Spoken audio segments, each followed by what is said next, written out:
Bolsonaro se abraça ao Centrão e escolhe o PL como legenda para disputar a eleição de 2022. Moro, o juiz suspeito, se filia ao partido Podemos e é esperança da Globo para encarnar a terceira via. Lula viaja para a Europa com agenda de estadista e é cada vez mais favorito nas pesquisas. Na economia, a inflação de outubro dispara, é a maior em 20 anos. E a Academia Brasileira de Letras abre as portas para um gênio da música. Gilberto Gil agora é imortal. Eu sou Rodrigo Viana e esse é o Tempero da Notícia que está começando agora.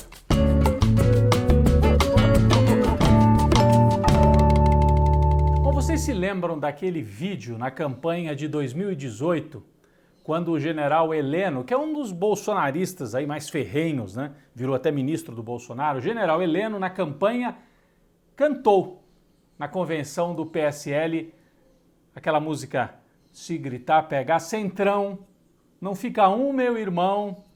Vamos lembrar? Primeira vez na minha vida cantar no microfone alguma coisa que não seja um hino pátrio, né? A musiquinha para começar e terminar a inserção televisiva do Centrão é: se gritar, pega Centrão, não fica um, meu irmão. Bom, o general Heleno vai ter que cantar essa música agora dentro do Palácio do Planalto ou do Palácio da Alvorada, onde mora o presidente Bolsonaro. Por quê? Bolsonaro decidiu se abraçar definitivamente ao Centrão. Abraçar, rolar na lama, né? Com os partidos que formam o Centrão. Bolsonaro sempre foi ligado a essa turma, né? Antes de ser presidente, ele foi filiado ao PP. Foi filiado a outras legendas também, mas a maior parte do tempo passou no PP, né? Que é o partido que vinha da ditadura, que faz parte do Centrão, é o partido do Arthur Lira. Mas o Bolsonaro agora escolheu o PL, Partido Liberal, que de liberal mesmo não tem nada. Liderado por Valdemar da Costa Neto, que já foi até preso, e Bolsonaro se alia e se filia, anunciou que vai se filiar ao PL para ser candidato em 2022 à presidência da República, provavelmente com um vice do PP. Então ele escolheu a chapa dele, PL, PP. Se gritar, pegar Centrão, né, general Heleno? Como é que a gente faz agora? O Bolsonaro foi candidato em 2018 dizendo que era contra o sistema, atacando, né, os partidos tradicionais. Mas, no governo, ele tirou a máscara e mostrou o que ele é. Ele é parte dessa história, do que há de pior no Congresso, chamado Centrão. Bom, não é à toa que ele se alia a essa gente. Bolsonaro perdeu, né, aquela aura de que era antissistema, a turma que acreditou nele ou foi presa ou está fugindo da polícia. Aqueles militantes que prometiam invadir Congresso, invadir o Supremo, Sarah Winter, até o Roberto Jefferson, que é deputado, está preso até agora, foi até afastado do PTB. Então o Bolsonaro traiu essa gente toda e se abraçou gostosamente com o Centrão, que, esta semana, salvou a vida política do Bolsonaro. Com a aprovação da PEC dos precatórios. A gente falou bastante sobre ela na semana passada. Se você tiver dúvidas, né, para entender o que é a PEC dos precatórios, está no nosso programa da semana passada. Mas ela também é chamada de PEC do calote, porque tira dinheiro de quem tinha para receber da justiça, metade, deixa para frente, joga para o futuro, pega esse dinheiro para distribuir a emendas parlamentares, e o Bolsonaro, a justificativa dele é de que esse dinheiro ele vai usar também para o tal do Auxílio Brasil, que entra no lugar do Bolsa Família. Ele está extinguindo o Bolsa Família. Bom, mas essa farra do Centrão com as emendas, né, parlamentares, o orçamento secreto, porque foi assim que o Arthur Lira conseguiu aprovar essa PEC dos precatórios. Promessa de emendas, verbas lá para a base dos deputados. E é feito de maneira secreta, tem o orçamento secreto. Bom, o Supremo Tribunal Federal, essa é outra notícia importante da semana que passou, impôs uma derrota ao governo. A farra do Centrão pode ter chegado ao fim. Por 8 votos a 2, o plenário do Supremo confirmou uma liminar que a ministra Rosa Weber já havia dado, dizendo que tem que parar com isso, de orçamento secreto. Não pode mais. tem que dizer o dinheiro para qual deputado que vai, né? Tem que estabelecer uma regra de transparência, é o mínimo que se espera numa república. Os deputados ficaram bravos, dizem que vão retaliar o Supremo, que vão encontrar outras maneiras de ressuscitar o orçamento secreto. A gente ri, mas é trágico, né, o que acontece no Brasil, o Centrão dominando o poder no Congresso Nacional. Bom, no campo da direita ainda, a semana teve a tentativa de inflar a candidatura de Sérgio Moro, o juiz considerado suspeito pelo Supremo Tribunal Federal, o juiz que mandou prender o Lula. Prendeu o Lula, depois virou ministro do Bolsonaro que ganhou a eleição. Que nome que se dá isso, né? Bom, o Moro assinou essa semana a ficha de filiação do partido Podemos. Fez um pronunciamento muito bem ensaiadinho, com teleprompter, falando muito de corrupção, combate à corrupção, que é a linha dele, né? Um discurso falsificado, mas enfim. E até fez referência, né? Porque ele tem uma voz que as pessoas consideram uma voz um pouco estranha, e ele disse assim: o Brasil não precisa de um homem com a voz bonita, ainda bem, né? Precisa de alguém que escute a voz do povo. Mas o que a gente descobriu é que esse tema da voz preocupa tanto o Moro que ele contratou até uma fonoaudióloga, que é da Globo, é da CBN. Isso foi revelado ao vivo por uma repórter da CBN, dizendo: não, o Moro, a voz dele mudou porque é uma fono aqui da CBN que está ensinando, a rádio, né, a rádio que pertence ao Grupo Globo, que está ensinando como é que ele pode falar melhor. Bom, o problema não é o tom de voz, o problema é o conteúdo e o que o Moro já fez, destruindo empregos, né, atacando a Petrobras e atacando a democracia brasileira também. Mas ele é a aposta da Globo para construir essa terceira via, já que os candidatos do PSDB estão fracos, o Ciro não consegue decolar, então o Moro agora é a nova esperança de uma terceira via entre Lula e Bolsonaro. Falta só combinar com o eleitor, né? Porque o apoio a Lula continua muito forte. O ex-presidente, esta semana, viajou para a Europa, tem uma série de encontros ali com lideranças da Alemanha, da França, da Bélgica, vai ganhar um prêmio na França, o prêmio Coragem Política, por tudo que ele enfrentou, ter sido preso, né? Vai ganhar esse prêmio lá dos franceses e conversar com lideranças de centro-esquerda, de partidos tradicionais lá na Europa, uma agenda realmente de estadista. E aqui no Brasil as pesquisas mostram duas coisas esta semana. Primeiro, cai muito a aprovação do governo Bolsonaro. Uma pesquisa Quest mostrou pela primeira vez a aprovação do Bolsonaro caindo abaixo de 20% e ele tem 60% de desaprovação. Então vai ficando, né, uma boca do jacaré, vai se abrindo demais. E na pesquisa eleitoral, a Quest mostra no primeiro turno Lula 48%, Bolsonaro 21% apenas, olha a diferença. Moro 8%, Ciro 6% e Dória 2 pontinhos. Na pesquisa espontânea, que é muito importante, quando você não apresenta nenhum nome e o eleitor escolhe assim da cabeça dele, Lula disparou. Saiu de 22 e foi para 29, na espontânea.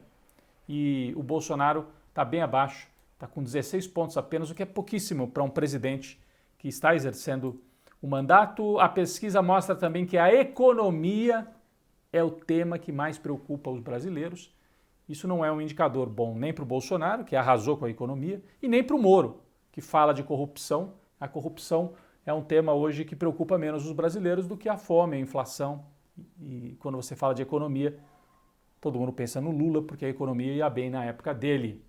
Por isso o desespero em aprovar esse Auxílio Brasil, né?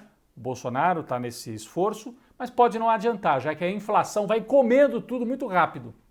Esta semana também divulgado o IPCA, que é um dos principais índices de inflação, 1,25% em outubro, é o maior desde 2002. Inflação acumulada em 12 meses, 10,67%. É um desastre. A renda média do trabalhador também caindo e aumentam os bicos. A única forma de ter trabalho, fazendo bico, ganhando pouco e com a inflação altíssima. Esse é o cenário no Brasil.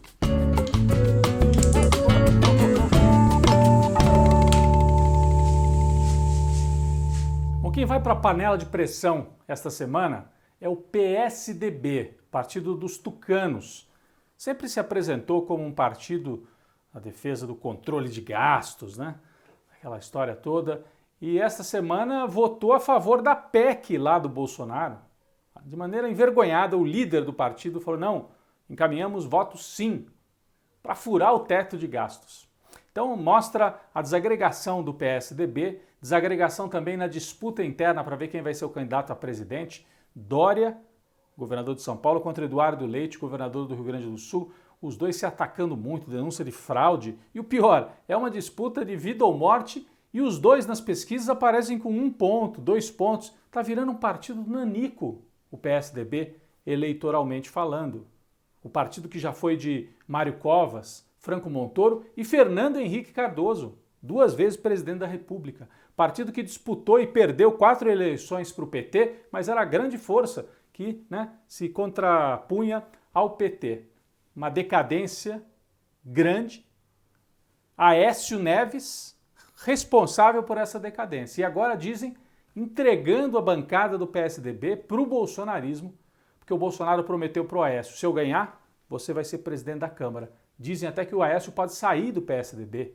E o Geraldo Alckmin, 4 vezes governador de São Paulo, já está de malas prontas também para sair do partido que entra numa decadência que parece sem fim. É o PSDB na panela de pressão.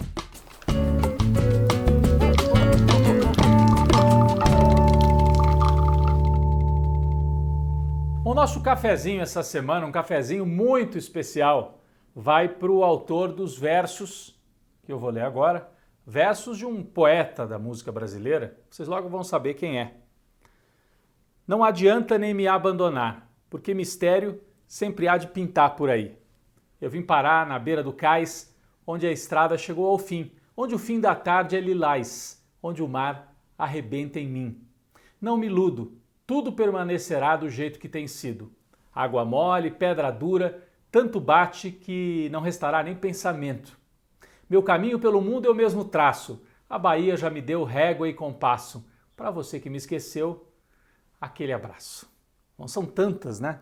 Tantas músicas, tantos versos desse grande poeta Gilberto Gil. Eu lembro de mais um que diz mais ou menos o seguinte: quando os povos da África chegaram aqui, não tinham liberdade de religião. Adotaram o Senhor do Bonfim, tanto resistência como rendição. É lindo, né? Acho lindo. O Gilberto Gil, a melodia também, o ritmo, espetacular. Um abraço, né? Aquele abraço para o Gilberto Gil, gênio brasileiro, que esta semana foi eleito para a Academia Brasileira de Letras. Academia Brasileira de Letras fundada por Machado de Assis, né? Grande escritor brasileiro. O Gil foi um ministro da cultura espetacular também. Quem não se lembra daquela cena? Gilberto Gil, olha que luxo, né? O Brasil tinha um ministro da cultura que ia para a Assembleia das Nações Unidas e dava um show, literalmente. A cena de Gilberto Gil cantando ao lado de Kofi Annan, secretário-geral da ONU, na percussão. Vamos relembrar?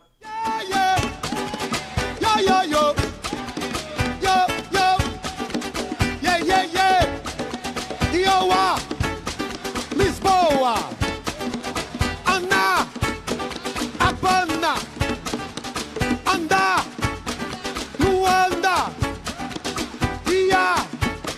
Bahia, Bahia.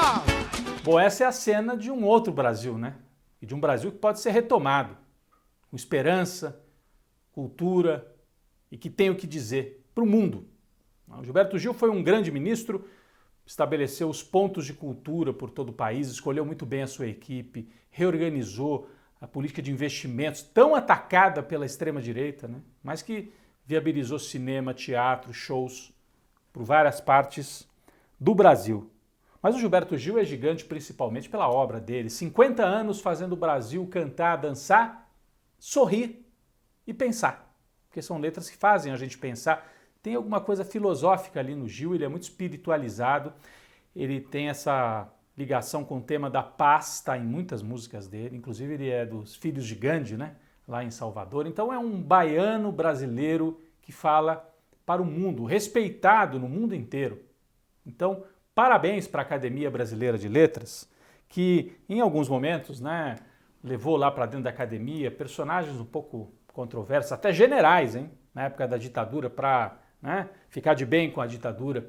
E curiosamente, o Gilberto Gil vai ocupar a cadeira de número 20 na Academia Brasileira de Letras, que já foi de um general que apoiou a ditadura, general Lira Tavares, general que assinou o AI-5. E o Gilberto Gil teve que ir para o exílio por causa do AI-5. Inclusive essa música, Aquele Abraço, Alô, Alô, Realengo, Aquele Abraço, Realengo é onde ele tinha ficado preso, uma base do Exército, quartel lá no Rio de Janeiro. Então, parabéns para o Gilberto Gil, que tem essa obra maravilhosa e que agora vai para a Academia Brasileira de Letras, levando a Bahia, e um homem negro na Academia Brasileira de Letras, fundada por um escritor negro, Machado de Assis, é muito importante para a cultura brasileira. Um cafezinho especialíssimo para o grande Gilberto Gil.